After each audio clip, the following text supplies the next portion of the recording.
আগামীকাল রাজ্যে খসড়া ভোটার তালিকা প্রকাশ, বুথভিত্তিক তালিকা ছাপানোর কাজ চলছে। গতকাল থেকেই শুরু হয়েছে তালিকা ছাপানোর কাজ। অনলাইনে আপলোড করা হবে খসড়া ভোটার তালিকা। খসড়া তালিকা লোকাল বুথে দেখা যাবে পঞ্চায়েত অফিস, সাব ডিভিশনাল অফিসে, ডিও অফিস।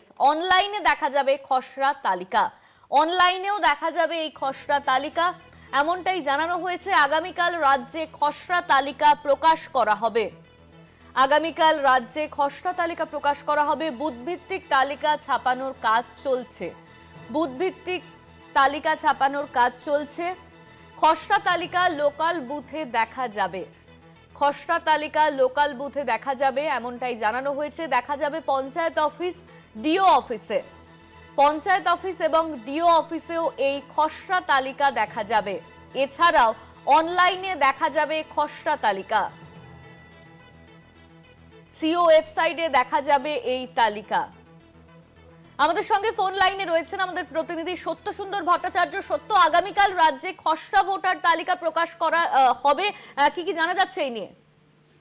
দেখো, খসড়া ভোটার তালিকা প্রকাশিত হবে সেটা যেরকম অফলাইনে, অর্থাৎ বিভিন্ন যে দপ্তরগুলো রয়েছে তার মধ্যে রয়েছে সংশ্লিষ্ট যে বুথে ভোটার ভোট দেন, সেই বুথে এই খসড়া ভোটার তালিকা টাঙিয়ে দেওয়া হবে।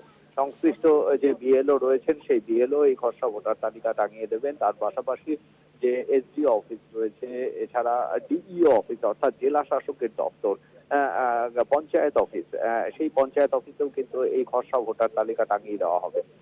তার কারণ সাধারণ মানুষের কিন্তু বিশেষ করে ভোটারদের একটা যথেষ্ট আগ্রহ রয়েছে তার নাম এই খসড়া ভোটার তালিকায় থাকবে কিনা সেটা সরাসরি তিনি কিন্তু তার নিজের বুথে গিয়ে দেখতে পারবেন। তার পাশাপাশি গ্রাম পঞ্চায়েত অফিস, জেলা শাসকের দপ্তর, এসডিও অফিস, সেখানে কিন্তু সেই হার্ড কপি অর্থাৎ এই খসড়া ভোটার তালিকার যে প্রিন্টেড কপি, সেই প্রিন্টেড কপি সেটা কিন্তু ছাপানো যে কপি সেটা রাখা থাকবে। সেখান থেকে তিনি তার নাম দেখতে পারবেন।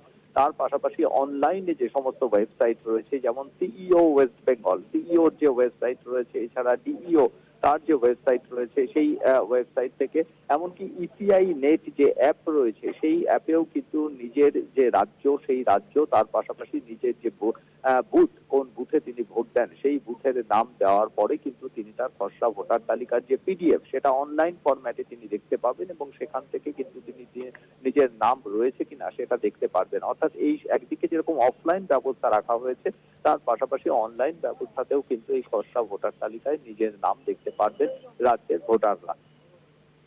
ধন্যবাদ তোমার সত্য। আমাদের সঙ্গে ফোন লাইনে ছিলেন আমাদের প্রতিনিধি সত্য সুন্দর ভট্টাচার্য।